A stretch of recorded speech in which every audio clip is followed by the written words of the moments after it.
സ്നേഹാദരണീയരായ വിശ്വാസിനി സഹോദരങ്ങളെ,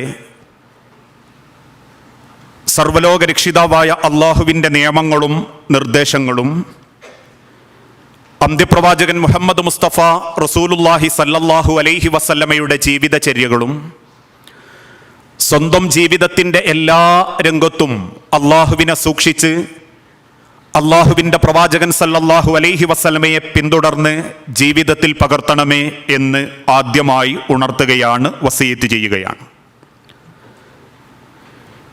ഈ ലോകത്ത് ജീവിച്ചുകൊണ്ടിരിക്കുന്ന നമ്മളിൽ ഓരോരുത്തർക്കും എത്രത്തോളം അനുഗ്രഹങ്ങൾ അള്ളാഹു നൽകിയിട്ടുണ്ട് എന്ന് ചോദിച്ചാൽ എണ്ണമെടുക്കാൻ സാധിക്കാത്തത്ര മഹത്തായ ഒരുപാട് അനുഗ്രഹങ്ങൾക്ക് നടുവിലാണ് നമ്മളെല്ലാവരും ജീവിച്ചുകൊണ്ടിരിക്കുന്നത്. ആ നൽകപ്പെടുന്ന ഏതൊരനുഗ്രഹങ്ങൾ ആസ്വദിച്ചും അനുഭവിച്ചും അതിൻ്റെ എല്ലാ അർത്ഥത്തിൽ ഉപയോഗപ്പെടുത്തിയും ജീവിതം വളരെ മനോഹരമായി കൊണ്ട് മുന്നോട്ട് പോകുന്നവരാണ് അള്ളാഹുവിൻ്റെ നിഅമത്ത് അംഗീകരിക്കുന്ന, ആ നിഅമത്ത് ലഭിച്ചിട്ടുള്ള നമ്മളെല്ലാവരും. അതുകൊണ്ട് തന്നെ അള്ളാഹു നൽകുന്ന അനുഗ്രഹങ്ങളിൽ ഏറ്റവും വലുത് ഏത് എന്ന് ചോദിക്കപ്പെടുമ്പം അത് ഇന്നതാണ് എന്ന് ചൂണ്ടിപ്പറയാൻ സാധിക്കാത്ത നിലക്ക് എല്ലാ അനുഗ്രഹങ്ങളുടെയും വലുപ്പമോ വ്യാപ്തിയോ തിരിച്ചറിയാനാവാതെയാണ് ഇന്ന് നമ്മൾ ജീവിച്ചു കൊണ്ടിരിക്കുന്നതും. അങ്ങനെ റബ്ബ് മനുഷ്യന് നൽകുന്ന അനുഗ്രഹങ്ങളിൽ വിലമതിക്കാനാവാത്ത, പകരം വെക്കാനില്ലാത്ത ഏറ്റവും മഹത്തായ ഒരു അനുഗ്രഹം ഏതെന്ന് ചോദിച്ചാൽ നിസ്സംശയം പറയാൻ സാധിക്കും, അത് അള്ളാഹു ഇഷ്ടപ്പെടുന്ന പരിശുദ്ധ ദീനുൽ ഇസ്ലാമിൻ്റെ ആശയാദർശങ്ങൾ യാതൊരുവിധ വക്രതയുമില്ലാതെ ലോകത്തിൻ്റെ പ്രവാചകൻ സല്ലല്ലാഹു അലൈഹി വസല്ലമ ഏൽപ്പിച്ചു തന്ന രീതിയിൽ റബ്ബിന്റെ ഹിദായത്തോടു കൂടി ജീവിക്കാൻ സാധിക്കുക എന്നുള്ളതാണ് പകരം വെക്കാനില്ലാത്തൊരു മഹാ അനുഗ്രഹം. കാരണം നമ്മൾ ജീവിച്ചുകൊണ്ടിരിക്കുന്ന ഈ കാലഘട്ടത്തിലും സമൂഹത്തിലും ഒരുപാട് പിഴച്ച വിശ്വാസങ്ങളും ആദർശങ്ങളുമാണ് ഈ സമൂഹത്തിന്റെ പല ഭാഗത്തും നമ്മൾ കണ്ടുകൊണ്ടിരിക്കുന്നത്. ലോകത്തൊരിക്കലും അള്ളാഹു അംഗീകരിക്കാത്ത, ലോകത്തിന്റെ പ്രവാചകന്മാർ ലോകത്തിന് പരിചയപ്പെടുത്താത്ത ബഹുദൈവ വിശ്വാസം മുതൽ അന്ധവിശ്വാസങ്ങളും അനാചാരങ്ങളും അതിനേക്കാളേറെ വികൃതവൽക്കരിക്കപ്പെടുന്ന മതത്തിന്റെ ആശയങ്ങളും ഓരോരുത്തരും അണികളെ ഉറപ്പിച്ചു നിർത്താനും അവനവന്റെ സംഘടന, അവനവന്റെ വിഭാഗങ്ങളെ സമൂഹത്തിന്റെ മുൻപിൽ മുൻപോട്ട് കൊണ്ടുപോകാനും പരിശ്രമിച്ചു കൊണ്ടിരിക്കുന്ന ഒരു കാലഘട്ടത്തിൽ ലോകത്തിന്റെ സൃഷ്ടാവ് മനുഷ്യന് നൽകുന്ന ഒരു പകരം വെക്കാനില്ലാത്ത അനുഗ്രഹമാണ് ആ റബ്ബിൽ നിന്നുള്ള ഹിദായത്ത് ലഭിക്കുക, സന്മാർഗം ലഭിക്കുക എന്നുള്ളത്. അതുകൊണ്ടാണ് വിശുദ്ധ ഖുർആനിലൂടെ അല്ലാഹു തആല കാര്യം ഓർമ്മപ്പെടുത്തിയതും ഒരുപാട് സഹായങ്ങളും സംരക്ഷണവും നൽകിയിരുന്ന തന്റെ എളാപ്പയുടെ അരികിൽ ചെന്ന് കുല്യ അമ്മ ലാ ഇലാഹ ഇല്ലല്ലാ, അല്ലയോ എളാപ്പ, നിങ്ങളൊന്ന് ലാ ഇലാഹ ഇല്ലല്ലാ പറയുകയാണെങ്കിൽ നാളെ സൃഷ്ടാവിന്റെ മുൻപിൽ നിങ്ങൾക്ക് വേണ്ടി ഞാൻ ശുപാർശ പറയും, എന്റെ റബ്ബിനോട് ഞാൻ സംസാരിക്കുമെന്ന് കണ്ണുനീരോടെ സ്വന്തം പിതൃവ്യന്റെ മുഖത്തേക്ക് നോക്കി പറഞ്ഞിട്ടും ആ പിതൃവ്യന് ഇസ്ലാമിന്റെ ആശയങ്ങളിലേക്ക് അള്ളാഹു നിശ്ചയിക്കുന്ന ഹിദായത്തിലേക്ക് എത്താൻ സാധിച്ചിട്ടില്ലെങ്കിൽ അവിടെ റബ്ബ് ബോധ്യപ്പെടുത്തുന്ന ഒരു വാക്യമുണ്ട്, ഇന്നക ലാ തഹ്ദീ മൻ അഹ്ബബ്ത വലാകിന്നല്ലാഹു യഹ്ദീ മൻ യശാ. ഒരിക്കലും പ്രവാചകരെ താങ്കൾക്ക് ഇഷ്ടപ്പെട്ടവരെ സന്മാർഗത്തിലാക്കാൻ താങ്കളെ കൊണ്ട് സാധിക്കുകയില്ല. ഈ ലോകത്ത് എത്ര വയലുകൾ കേട്ടാലും, എത്ര മതപ്രഭാഷണങ്ങൾ ആസ്വദിച്ചാലും, എത്രയേ പടച്ച റബ്ബിന്റെ ഖുർആനിന്റെ ആളുകളായാലും, വലാകിന്നല്ലാഹു യഹ്ദീ മൻ യശാ, ലോകത്തിന്റെ സൃഷ്ടാവ് തീരുമാനിച്ചാലല്ലാതെ ഒരാൾക്കും ഇസ്ലാമിന്റെ മധുരം നുകരാൻ സാധിക്കുകയില്ല എന്ന് ഈ ആയത്തിന്റെ വിശദീകരണത്തിൽ ലോകത്തിലെ ഉലമാക്കൾ സമർത്ഥിക്കുന്നു. ആ അള്ളാഹു മനുഷ്യന് നൽകുന്ന ഹിദായത്ത് എന്ന മഹാ അനുഗ്രഹം ഇന്ന് ലഭിച്ചുകൊണ്ടിരിക്കുന്നവരാണ് നമ്മൾ ഓരോരുത്തരും. ഇന്ന് വരെ ഒരു ജാറത്തിങ്കൽ പോകുകയോ മക്ബറ മൂടുകയോ അള്ളാഹു അല്ലാത്ത ആളുകളോട് വിളിച്ചു പ്രാർത്ഥിക്കുകയോ സഹായം ചോദിക്കുകയോ ലോകത്തിന്റെ സൃഷ്ടാവ് പ്രവാചകനിലൂടെ പഠിപ്പിക്കാത്തത് ജീവിതത്തോട് ചേർത്ത് നിർത്തുകയോ ചെയ്യാത്തവരാണ് നമ്മളെങ്കിൽ ആ ഹിദായത്തിന്റെ വെളിച്ചത്തിലേക്ക് റബ്ബ് നമ്മളെ ഏൽപ്പിച്ചിട്ടുണ്ട് എങ്കിൽ ആ ഹിദായത്ത് ലഭിക്കുന്ന ആളുകളോട് അല്ലാഹു തആല ഓർമ്മപ്പെടുത്തുന്ന മറ്റൊരു കാര്യമുണ്ട്, നിങ്ങൾക്ക് ലഭിക്കുന്ന ഹിദായത്ത് നിങ്ങൾ അംഗീകരിച്ച് ജീവിച്ചാൽ മാത്രം മതി എന്നല്ല റബ്ബിന്റെ കൽപ്പന. മറിച്ച് നിങ്ങൾക്ക് ലഭിച്ചിട്ടുള്ള ഹിദായത്ത്, നിങ്ങൾക്ക് അല്ലാഹു അനുഗ്രഹിച്ചു നൽകിയിട്ടുള്ള സന്മാർഗം, ആ സന്മാർഗം നിങ്ങൾ മറ്റൊരാൾക്ക് എത്തിച്ചു കൊടുക്കാൻ പരിശ്രമിച്ചു കൊണ്ടിരിക്കണം. താക്കീദിന്റെ സ്വരത്തിൽ അല്ലാഹു തആല കാര്യം വിശദീകരിക്കുന്നു. യാ അയ്യുഹർ റസൂൽ, ലോകത്തിന്റെ പ്രവാചകന്മാരോട് അല്ലാഹു തആല ഓർമ്മപ്പെടുത്തുന്ന ഒരു വാക്യം, ബല്ലിഗ് മാ ഉൻസില ഇലൈക മിൻ റബ്ബിക, പ്രവാചകരെ താങ്കൾക്ക് ഞാൻ അവതരിപ്പിച്ചു തന്നിട്ടുള്ള ഈ സന്മാർഗം, ഈ യഥാർത്ഥ ഹിദായത്തിന്റെ കാര്യങ്ങൾ താങ്കൾ ജനങ്ങൾക്ക് വിശദീകരിച്ചു കൊടുക്കണം, അറിയിച്ചു കൊടുക്കണം. വഇല്ലം തഫ്അൽ, നിങ്ങൾ അത് പ്രവർത്തിക്കുന്നില്ല എങ്കിൽ ഫമാ ബല്ലഗ്ത റിസാലതഹു, താങ്കൾ നിയോഗിക്കപ്പെട്ട ഉത്തരവാദിത്വം താങ്കൾ പൂർത്തീകരിച്ചിട്ടില്ല എന്നാണ് അർത്ഥം. ഈ ആയത്തിന്റെ വിശദീകരണത്തിൽ ലോകത്തുള്ള സർവ്വ ഉലമാക്കളും മനുഷ്യ സമുദായത്തെ പഠിപ്പിച്ചു, നമുക്കൊരു സന്മാർഗത്തിന്റെ വെളിച്ചം ലഭിച്ചിട്ടുണ്ടെങ്കിൽ ഇന്നതാണ് ശരിയായ പാത, ഇതാണ് റബ്ബിന്റെ മാർഗം എന്ന് നിങ്ങൾക്ക് ബോധ്യപ്പെട്ട് കഴിഞ്ഞാൽ ഞാൻ അങ്ങ് ക്ലിയറാവും, ഞാൻ എൻ്റെ നമസ്കാരം അങ്ങ് ഭംഗിയാക്കും, ഞാൻ എന്റേതായ ഇബാദത്തിൽ അങ്ങ് ജീവിക്കും എന്ന് തീരുമാനിക്കുന്നവൻ ഒരു നല്ല വിശ്വാസിയല്ല. മറിച്ച് എനിക്ക് ലഭിച്ചിട്ടുള്ള, എനിക്ക് അല്ലാഹു നൽകിയിട്ടുള്ള ആ സന്മാർഗം മറ്റൊരാൾക്ക് അറിയിച്ചു കൊടുക്കാൻ നിരന്തരം ജാഗ്രതയോടെ നിങ്ങൾ പ്രവർത്തിക്കണം. വല്ലാഹു യഅസിമുക മിനന്നാസ്, അങ്ങനെ അധ്വാനിക്കുമ്പോൾ നിങ്ങളെ ഭയപ്പെടുത്തുന്നത് ആളുകളുടെ ആക്ഷേപമാണെങ്കിൽ, കുറ്റപ്പെടുത്തലുകളാണെങ്കിൽ, ഒറ്റപ്പെടുമെന്ന ഭീഷണിയാണെങ്കിൽ, വല്ലാഹു, അല്ലാഹു വാക്ക് തരുന്നു, യഅസിമുക മിനന്നാസ്, ജനങ്ങളിൽ നിന്നും നിങ്ങളെ അല്ലാഹു സംരക്ഷിച്ചുകൊള്ളും. ഇന്നല്ലാഹ ലാ യഹ്ദിൽ ഖൗമൽ കാഫിരീൻ, ഒരിക്കലും അവിശ്വാസികൾക്ക് അല്ലാഹു സന്മാർഗം നൽകുകയും ചെയ്യുകയില്ല.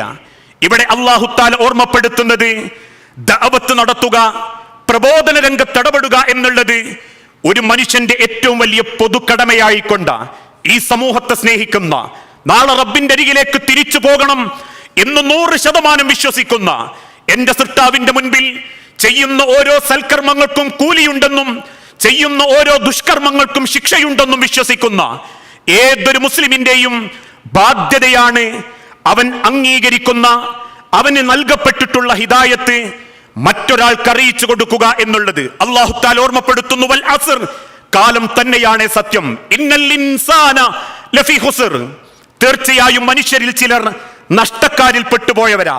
ആരാണവർ? ഇല്ലല്ലദീന ആമനു വഅമിലുസ് സ്വാലിഹാത്തി, വിശ്വസിക്കുകയും സൽക്കർമ്മങ്ങൾ പ്രവർത്തിക്കുകയും ചെയ്തവരൊഴികെ, വതവാസൗ ബിൽ ഹഖി വതവാസൗ ബിസ്സബ്ർ, ക്ഷമ കൊണ്ട് പരസ്പരം ഉപദേശിക്കുന്നവർ, ഹക്ക് കൊണ്ട് പരസ്പരം സംസാരിക്കുന്നവർ. അങ്ങനെ ആളുകളല്ലാത്ത മുഴുവൻ പേരും അള്ളാഹുവിന്റെ മാർഗത്തിൽ നിന്ന് റബ്ബിനോട് നന്ദികേട് കാണിച്ചിരിക്കുന്നു എന്ന് അല്ലാഹു തആല ഓർമ്മപ്പെടുത്തുന്നുണ്ടെങ്കിൽ, സഹോദരങ്ങളെ, സഹോദരിമാരെ, അള്ളാഹു നമുക്ക് ഏൽപ്പിച്ചു നൽകിയിട്ടുള്ള ഈ മഹത്തായ ആദർശം എന്നോട് ചേർന്ന് നിൽക്കുന്ന, എന്നെ ഇഷ്ടപ്പെടുന്ന, എന്നോട് വ്യക്തിപരമായിട്ട് വെറുപ്പുള്ള ആരാവട്ടെ, ആളുകൾക്ക് അറിയിച്ചു കൊടുക്കാൻ, സമൂഹത്തിന് മുൻപിൽ പ്രഖ്യാപിക്കാൻ നമുക്കെന്ന് സാധിക്കുന്നോ അന്നേ നമ്മളെ നമസ്കാരം റബ്ബിന്റെ അടുത്ത് സ്വീകരിക്കപ്പെടുന്നുള്ളൂ, അന്നേ നമ്മളെ ഇബാദത്ത് റബ്ബിന്റെ അടുത്ത് വിലമതിക്കുന്നുള്ളൂ, അന്നേ നമ്മൾ ചെയ്യുന്ന ഏതൊരു അമലു സ്വാലിഹാത്തുകളും സൃഷ്ടാവിന്റെ അടുത്ത് നമുക്ക് പുണ്യമായി രേഖപ്പെടുത്തപ്പെടുന്നുള്ളൂ. അതുകൊണ്ട് ജീവിതത്തിൽ അള്ളാഹു നമുക്ക് നൽകുന്ന കഴിവും നമ്മളെ സാഹചര്യങ്ങളും നമ്മളുടെ അവസ്ഥയും പരിഗണിച്ച് ഏത് രംഗത്തൊക്കെ നമുക്ക് ദഅവത്ത് രംഗത്ത് സജീവമാകാൻ സാധിക്കുമോ അതിന് നമ്മൾ പണിയെടുത്തുകൊണ്ടിരിക്കണം. ഇന്ന് പൊതുവെ ചിലർക്കുള്ള ധാരണ, മതം പഠിച്ച് ഡിഗ്രി വാങ്ങിയവർക്ക് ദഅവത്തിന് അവകാശമുള്ളൂ എന്നൊരു ധാരണയുണ്ട്. പക്ഷെ അള്ളാഹു ഓർമ്മപ്പെടുത്തുന്നത്, അള്ളാഹുവിന്റെ തിരുദൂതനിലൂടെ പഠിപ്പിക്കപ്പെട്ടത്, ബല്ലിഗൂ, നിങ്ങൾ ദഅവത്തിനിറങ്ങണം, അറിയിച്ചു കൊടുക്കണം. വലൗ ആയ, ഒരായത്തെ നിങ്ങൾ പഠിച്ചിട്ടുള്ളൂ എങ്കിൽ പോലും, വിശുദ്ധ ഖുർആനിലെ 114 സൂറത്തുകളിലായി 6000-ൽ പരം വരുന്ന ആയത്തുകളിൽ നിങ്ങൾക്കൊരായത്തിന്റെ നിർവചനത്തിലേക്ക് പഠിച്ച് മനസ്സിനെ ചേർക്കാൻ സാധിച്ചിട്ടുള്ളൂ എങ്കിൽ പോലും ആ ആയത്ത് മറ്റൊരാൾക്ക് അറിയിച്ചു കൊടുക്കണമെന്ന് അല്ലാഹു തആല കൃത്യമായി ബോധ്യപ്പെടുത്തി തന്നു.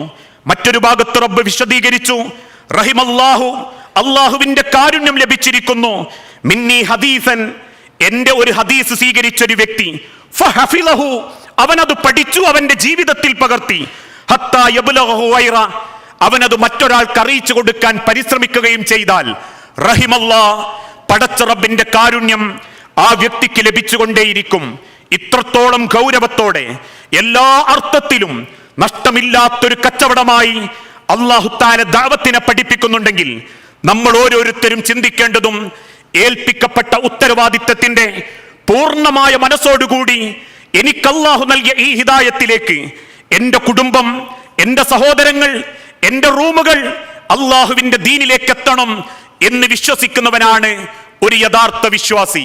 ആ ചിന്തയോടെ പണിയെടുക്കുന്നവർ ലോകത്തിന്റെ ഹബീബായ നബി തങ്ങൾ ഒരിക്കൽ ഓർമ്മപ്പെടുത്തി, വല്ലാഹി എന്റെ സൃഷ്ടാവായ റബ്ബാണ് സത്യം, ലിഅൻ യുഹദാ ബിഹുദാക റജുലുൻ വാഹിദുൻ, നീ കാരണം മറ്റൊരാൾക്കൊരു സന്മാർഗത്തിന്റെ വെളിച്ചം കിട്ടിയിട്ടുണ്ടെങ്കിൽ ഖൈറുൻ ലക മിൻ ഹുംരിൻ നഅമി, ഒരു ചുവന്ന ഒട്ടകത്തെ നിനക്ക് കിട്ടുന്നതിനേക്കാൾ നിന്നെ ഏറെ നാളെ പരലോകത്തത് സന്തോഷിപ്പിക്കും. സ്വന്തം ജീവിതത്തിൽ ഇത്രയേറെ വിശ്വാസത്തിന്റെ തെളിമയും ആദർശ വിശുദ്ധിയും അള്ളാഹു നമുക്ക് നൽകിയിട്ടുണ്ടെങ്കിൽ മൻ ദല്ല അലാ ഖൈരിൻ ഫലഹു മിസ്ല അജ്രി ഫാഇലിഹി, ഇനി അങ്ങോട്ടുള്ള നമ്മുടെ ജീവിതത്തിന്റെ ഏറ്റവും വലിയ ലക്ഷ്യം, ജീവിതത്തിന്റെ ഏറ്റവും മനോഹരമായ ഈ ആദർശം ജനങ്ങൾക്ക് അറിയിച്ചു കൊടുക്കുക എന്നുള്ളതാ. ഇത് അറിയിച്ചു കൊടുക്കപ്പെടുമ്പോൾ നമ്മൾ ഒറ്റപ്പെട്ടേക്കും, പരിഹസിക്കപ്പെട്ടേക്കും, ആക്ഷേപിക്കപ്പെട്ടേക്കും. തമാശയായിട്ട് ചിലർ പറയാറില്ലേ, ഓരോ പള്ളിയിലും ജമാഅത്തിനെത്തുമ്പോ ആ ജമാഅത്തിൽ പങ്കെടുക്കാതെ അല്ലെങ്കിൽ ജമാഅത്തിന്റെ സൊഫൊപ്പിക്കാതെ പിൻഭാഗത്തൊക്കെ ചെന്നിരിക്കുന്ന വ്യക്തികളോട് നിങ്ങളൊന്ന് മുൻപോട്ട് കയറിയിരിക്കൂ എന്ന ഒരു ഹിദായത്തിന്റെ വാക്ക് പറഞ്ഞാൽ പോലും ആളുകൾക്ക് നമ്മളോട് പരിഹാസമാ. ആളുകൾ നമ്മളെ കളിയാക്കും, കുറ്റപ്പെടുത്തും. ഏത് കാലഘട്ടത്തിലും അള്ളാന്റെ ദീന് പറയുമ്പം പൂമാലകൾ കൊണ്ട് സ്വീകരിക്കപ്പെട്ടിട്ടില്ല. ലോകത്തെ മുഴുവൻ പ്രവാചകന്മാർക്കും പീഡനം സഹിക്കേണ്ടി വന്നിട്ടുണ്ട്. ലോകത്തെ മുഴുവൻ ആളുകൾക്കും ദഅവത്തിന്റെ രംഗത്ത് ത്യാഗം സഹിക്കേണ്ടി വന്നിട്ടുണ്ട്. ആളുകളാൽ കുറ്റപ്പെടുത്തപ്പെട്ടിട്ടുണ്ട്, ഒറ്റപ്പെടുത്തപ്പെട്ടിട്ടുണ്ട്. പരിഹാസത്തോടുകൂടി ഭയങ്കര ദീനി അല്ലെങ്കിൽ അടുത്ത നബി എന്നൊക്കെ നമ്മളെ പരിഹസിച്ചേക്കാം. പക്ഷേ എന്ന് കരുതി എന്നെ സ്നേഹിച്ചും എന്നോട് ചേർന്നും ജീവിക്കുന്ന എന്റെ നാടിലും കുടുംബത്തിലും എന്റെ റൂമുകളിലും അള്ളാഹുവിന്റെ ദീനിന്റെ വെളിച്ചം എത്തിക്കുന്നിടത്ത് ഭൗതികപരമായ കുറ്റപ്പെടുത്തലുകളും ആക്ഷേപങ്ങളും ഭയപ്പെട്ട് ഞാൻ നിശബ്ദനായിട്ടുണ്ടെങ്കിൽ എന്റെ നിശബ്ദത നാളെ റബ്ബിന്റെ മുൻപിൽ ചോദ്യം ചെയ്യപ്പെടും. എന്റെ ജീവിതത്തിൽ അള്ളാഹ് നൽകിയ നിഅമത്തുകൾ നാളെ റബ്ബിന്റെ മുൻപിൽ ചോദ്യം ചെയ്യപ്പെടും. അതുകൊണ്ട് ആ റബ്ബ് വിശുദ്ധ ഖുർആനിലൂടെ ചോദിച്ചതും, നാഥന്റെ മാർഗത്തിൽ പ്രവർത്തിക്കുന്നവനേക്കാൾ നല്ല പ്രവൃത്തിയും വാക്കും ഉച്ചരിക്കുന്നവരാരാ? ഇന്ന് നമ്മൾക്കിടയിലൊക്കെ ചിലരുടെ ഒരു ധാരണ, അവനവന്റെ കുടുംബവും നമ്മളെ ജീവിതവും ഒക്കെ ഭംഗിയായിട്ട് കൊണ്ടുപോയി ഒരു കാര്യത്തിലും മോശം അഭിപ്രായമല്ലാതെ മരിച്ചോകല നല്ല പുണ്യമുള്ള മരണം എന്നൊക്കെയാ നമ്മളിൽ പലർക്കും ധാരണ.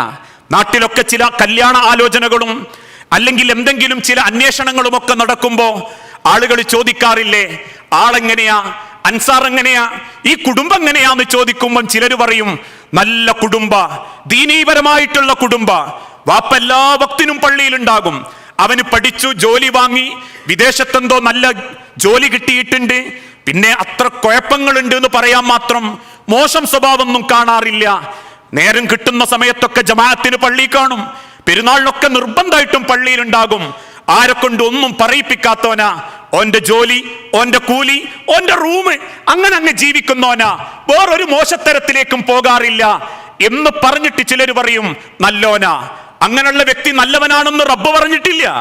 അവനാന്റെ ജോലിയും കൂലിയും മാത്രം നോക്കി ആളുകളെ കൊണ്ടൊന്നും പറയിപ്പിക്കാതെ അവനാന്റെ സ്വാർത്ഥതയും സൗകര്യങ്ങളും സന്തോഷവും മാത്രം നോക്കി ജീവിക്കുന്നവൻ നല്ലവനാണെന്ന് അല്ലാഹു തആല പഠിപ്പിച്ചിട്ടില്ല. റബ്ബ് ചോദിക്കുന്ന ഒരു ചോദ്യം, വമൻ അഹ്സനു ഖൗലൻ മിമ്മൻ ദഅ ഇലല്ലാഹ്, നല്ലവൻ അവൻ റബ്ബിന്റെ മാർഗത്തിൽ ദഅവത്ത് നടത്തുന്നവനായിരിക്കും, ദീനിനെ പറ്റി പരിചയപ്പെടുത്തുന്നവനായിരിക്കും.